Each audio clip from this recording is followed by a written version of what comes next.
Nós vamos ouvir a mensagem ainda nessa noite pelo evangelista, o nosso irmão Elisaldo. Glória a Deus.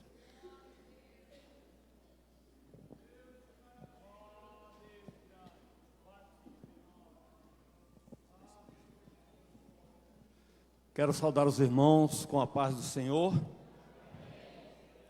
Graças a Deus que nos dá vitória por nosso Senhor e Salvador Jesus Cristo.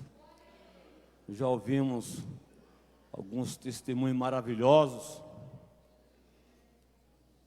E Deus só faz as coisas no tempo certo. Tem gente que diz que Deus tarda, mas não falha. Ele faz tudo no tempo certo.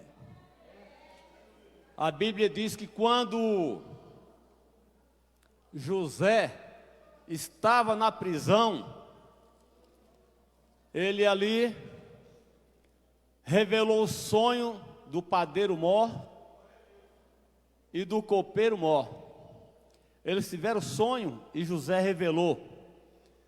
E falou que um ia voltar a servir à mesa de Faraó e o outro ia perecer. E assim aconteceu. E por 2 anos ali na prisão, antes que aquele moço fosse, ou melhor, quando ele foi solto, o padeiro mor, quando foi solto, José falou para ele: quando te fores bem, faças menção de meu nome a Faraó e faz-me sair deste lugar. E passaram-se os 2 anos, parecia que ele havia esquecido.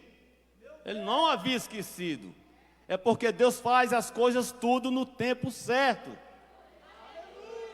Foi quando o padeiro, ou melhor, Faraó teve um sonho e chamou seus adivinhões, e nenhum conseguiram decifrar o seu sonho. Aí chegou a vez de José. O padeiro falou: conheci um moço lá na prisão, eu tive um sonho, o outro teve um sonho, e ele revelou que um ia perecer e o outro ia voltar a servir à mesa de Faraó. E assim aconteceu. Porventura ele não pode decifrar esse sonho? Chamaram José. E assim José revelou o sonho e tornou-se, aquele moço tornou-se, se fosse hoje, seria o primeiro ministro de Israel. Aquele homem foi vitorioso. Deus faz as coisas no tempo certo. Mas não é aí que eu quero falar. Iremos falar aqui no livro de São Mateus, capítulo 24. Diz assim a palavra do Senhor: e quando Jesus ia saindo do templo, aproximaram-se dele os seus discípulos para lhe mostrarem a estrutura do templo. Jesus, porém, lhe disse: não vedes tudo isso? Em verdade vos digo que não ficará aqui pedra sobre pedra que não seja derribada. E estando assentado no Monte das Oliveiras, chegaram-se a ele os seus discípulos em particular, dizendo: dize-nos quando serão essas coisas, e que sinal haverá da tua vinda e do fim do mundo? E Jesus respondendo, disse-lhes: acautelai-vos que ninguém vos engane, porque muitos virão em meu nome, dizendo, eu sou Cristo, e enganarão a muitos. E ouvireis de guerras, de rumores de guerra. Olhai, não vos assustei, porque é mister que isso tudo aconteça, mas ainda não é o fim. Porquanto se levantará nação contra nação e reino contra reino, e haverá fomes e pestes, terremotos em vários lugares. Mas todas essas coisas são o princípio das dores. Então vos hão de entregar para seres atormentados e matar-vos-ão, e sereis odiados de todas as gentes por causa do meu nome. Nesse tempo muitos serão escandalizados, trair-se-ão uns aos outros se aborrecerão, e surgirão muitos falsos profetas e enganarão a muitos, e por se multiplicar a iniquidade, o amor de muitos se esfriará, mas aquele que perseverar até o fim será salvo, e esse evangelho do reino será pregado em todo o mundo, em testemunho a todas as gentes. Então virá o fim. Meus prezados irmãos, irmãs e amigos que estão conosco nesta noite, o nosso objetivo de servirmos a Deus não é simplesmente vir aqui na igreja, cantar, orar, ouvir esses hinos maravilhosos, ou encontrar os irmãos. Tudo isso faz parte, mas o mais importante é porque Ele foi para o céu e prometeu que em breve voltará para vir buscar a sua igreja. Isso é o mais importante. A igreja aguarda com ansiedade a chegada desse grande dia. Pelo menos alguns sinais nós vamos ver aqui na palavra de Deus que antecedem a volta do Senhor Jesus Cristo para buscar a sua igreja. São alguns sinais. Em Romanos 1:25 fala sobre adoração. A Bíblia diz que mudaram a verdade de Deus em mentira e honraram e serviram mais a criatura do que o próprio Criador. Quem é a verdade de Deus? A Bíblia diz, Jesus disse, eu sou a verdade. Eu sou o caminho, a verdade e a vida. A própria palavra de Deus, ela é a verdade. Mudaram a verdade de Deus.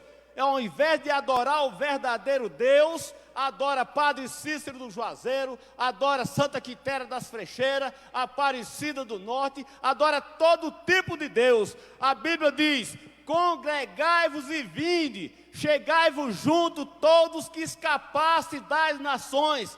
Nada sabem os que conduzem procissão moradas. Se não fosse assim, o voo teria dito, vou preparar-vos lugar. Ele foi preparar lugar. E em breve ele voltará para vir buscar essa igreja que geme. A irmã estava contando aqui a bênção, chorando. Irmãos, acontece tantas coisas na vida do povo de Deus, mas sabe por que o povo de Deus passa por essas lutas? Porque ele procura fazer as coisas certas. A Bíblia diz que quem está limpo, limpe-se mais. E quanto mais ele procura estar limpo, mais as tribulações vêm. Mas a Bíblia diz que bem-aventurado é aquele que chora, porque eles serão consolados. Maravilhoso é o nome do Senhor Jesus.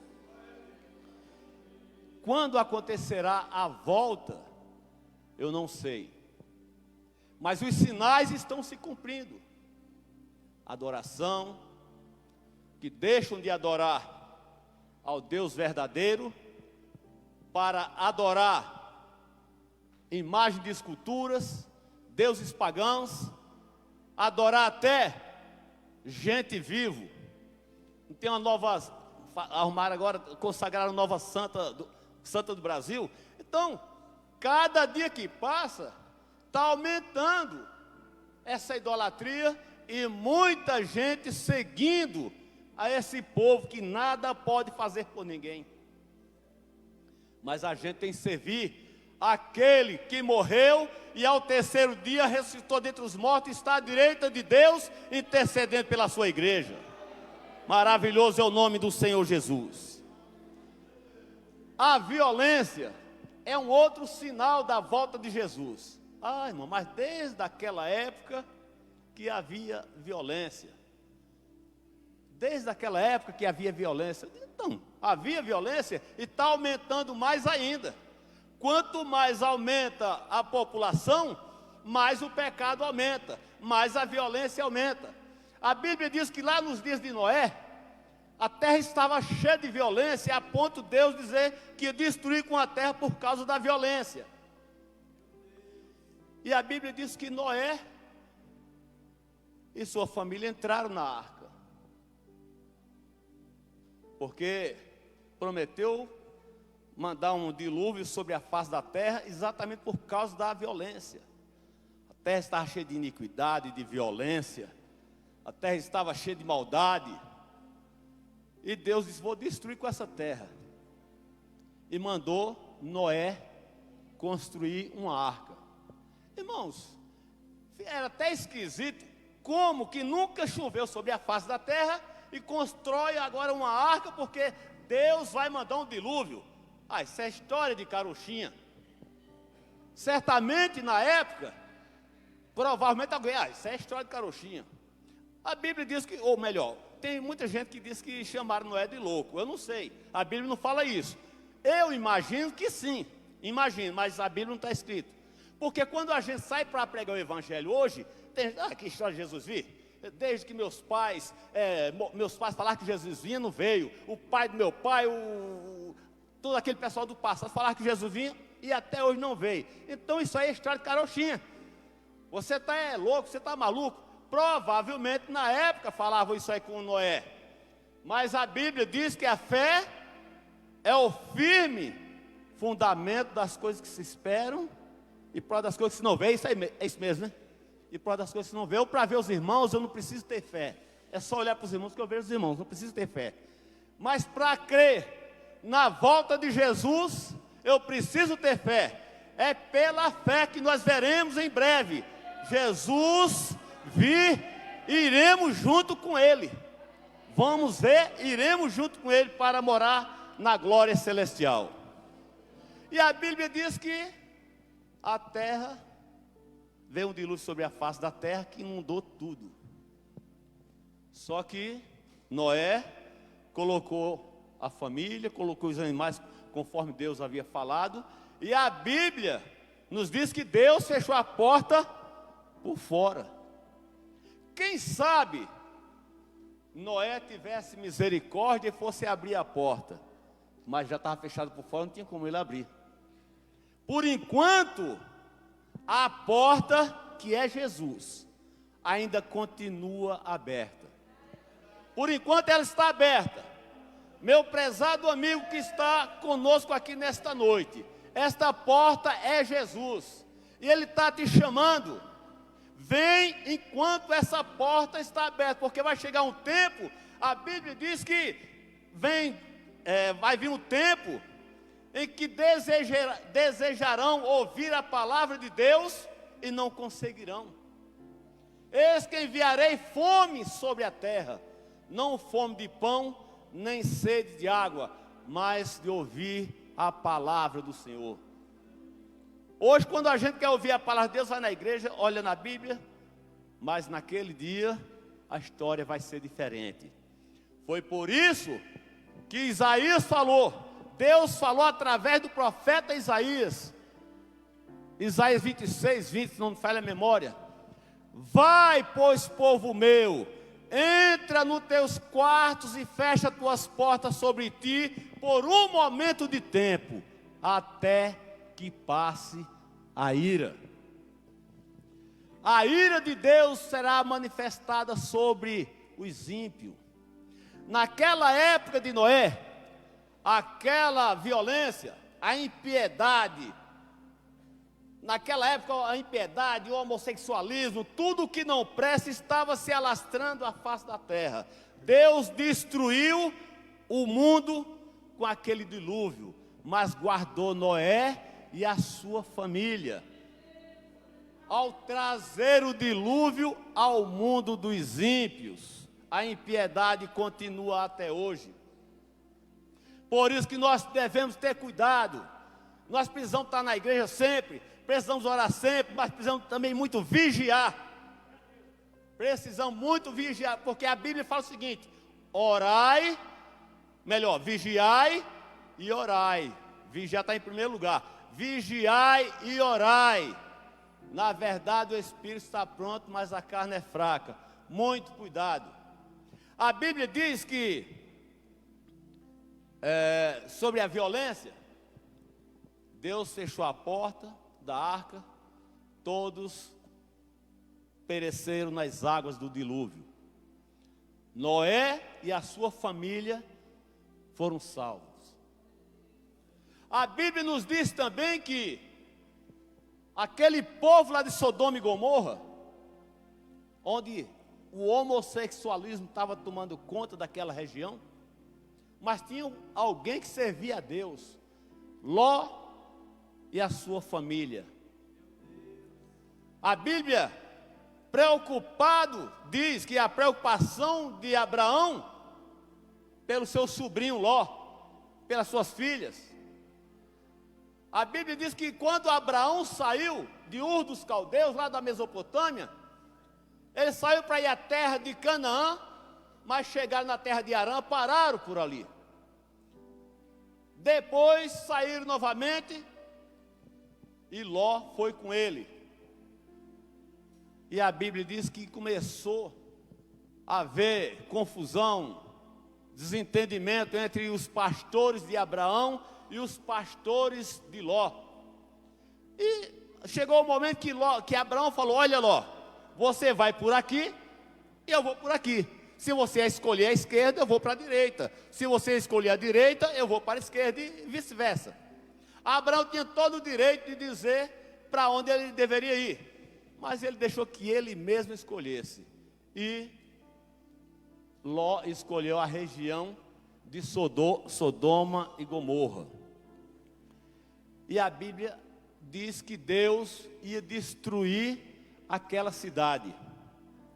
Mas Abraão, preocupado com sua família, ele disse: Senhor, se tiver 50 justos naquela cidade, tu destruirás a cidade? E Deus falou: por amor dos 50 não destruirei. E se tiver só 45? E assim foi baixando. Não destruirei por amor dos 45, e foi até chegar a 10. A preocupação de Abraão é pela sua família. Irmãos, a sua oração reflete na sua família. Continue, se você estava orando pela sua família, continue orando, porque Deus irá atender o desejo do seu coração. E Abraão orando: mas Senhor, não me leve a mal, Senhor, por eu ser tão importuno, mas se estiver faltando 10, ele: por amor dos 10 não destruirei. Mas naquela cidade não tinha 10 justos. Não tinha 10 justos naquela cidade. Meus irmãos, Deus, Ele quer toda essa nação, todo esse mundo, todo esse universo de pessoas. Ele quer salvar todos. Mas o mais importante para Ele não é a quantidade, mas sim a qualidade daquele que serve a Ele. O que Ele precisa é a qualidade. E Abraão orou. Como não tinha 10 justos, Deus enviou 2 anjos ali e avisou e pediu para que eles saíssem rapidamente. Foge-te, escapa-te por tua vida, porque enquanto lá não chegares, não destruiremos a cidade. Nós fomos enviados para destruir esta cidade. E a Bíblia diz que os anjos ordenaram a eles fugiram. A mulher de Ló ainda olhou para trás. Tem gente que se preocupa com os bens materiais. Ló era rico, e certamente a mulher começou a olhar para trás, preocupada com os bens materiais. Irmãos, no momento de emergência, deixa tudo para trás. Deixa tudo para trás. Eu tive um curso de bombeiro, e eles explicam o seguinte: quando tem um momento de urgência, fica documento, fica dinheiro, fica carteira, fica tudo para trás. O importante é a nossa vida, e nesse caso o importante é a nossa vida com Deus. Esqueçamos o passado. A Bíblia diz que as coisas velhas se passaram, eis que tudo se fez novo. Nós somos nova criatura em Jesus Cristo. Para encerrarmos, irmãos. E a Bíblia diz que Ló, com as suas filhas, foram salvos naquela cidade. E o restante foram tudo destruído a fogo. Esse mundo um dia vai ser destruído. Mas antes que seja destruído, Ele guardará o seu povo nos quartos eternos, onde a igreja aguarda ansiosa a chegada desse grande dia. Que Deus abençoe a todos em nome do Senhor Jesus.